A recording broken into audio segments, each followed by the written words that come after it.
Honourable Leader of the Opposition. Minister is not worth the crime, chaos, drugs, and disorder.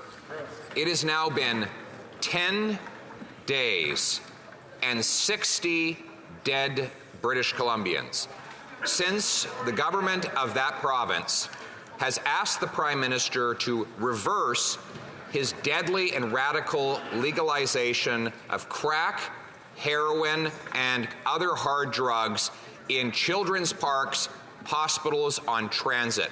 Why will he not reverse his radical agenda? The Honourable Minister for Mental Addictions and Health. Mr. Speaker, communities in BC are facing an extremely serious challenge. It is a toxic drug supply on the streets and people are dying. We know that public consumption is an issue of concern, which is exactly why, Mr. Speaker, BC is amending their proposal, and we have been working with them every step of the way. We're treating this with the urgency it deserves, and all partners are at the table right now, Mr. Speaker, to find the path forward, working with law enforcement and health services so that we get this right and save lives, Mr. Speaker. The Honourable Leader of the Opposition. Mr. Speaker, to find a path forward, the path forward is obvious. Ban hard drugs, invest in treatment, bring our loved ones home drug-free. Now, that minister claimed last week that she was waiting for the BC government to provide information before she could decide on reversing radical legalization. It turns out the government had given her that information within hours of the request. She has all the information, so why are her and her radical boss clinging on to this insane policy? The Honourable Minister for Mental Health and Addictions. Mr. Speaker, on this side of the House, we follow science, we follow healthcare experts, and we follow the information. We are working with BC on a comprehensive amendment to their proposal. This takes collaborative work, Mr. Speaker, to get it right.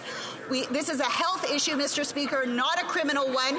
The Leader of the Opposition is misleading Canadians in not recognizing that people need health care. They do not need to be re-stigmatized and criminalized.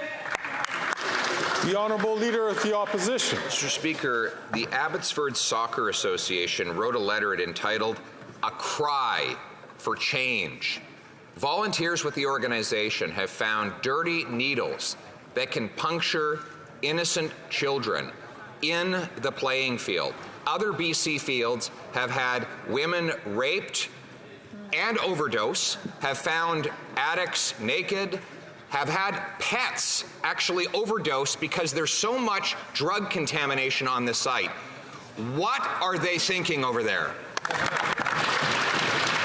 The Honourable Minister of Finance and Deputy Prime Minister. Mr. Speaker, a pilot project was put in place at BC's request. BC now has serious concerns about some aspects of that. We share those concerns and we are addressing them. But I do want to say, Mr. Speaker, I do not think there is a family in Canada that is untouched by the tragedy of opioids. And I think that it is absolutely abhorrent to try to score political points off the pain of Canadians.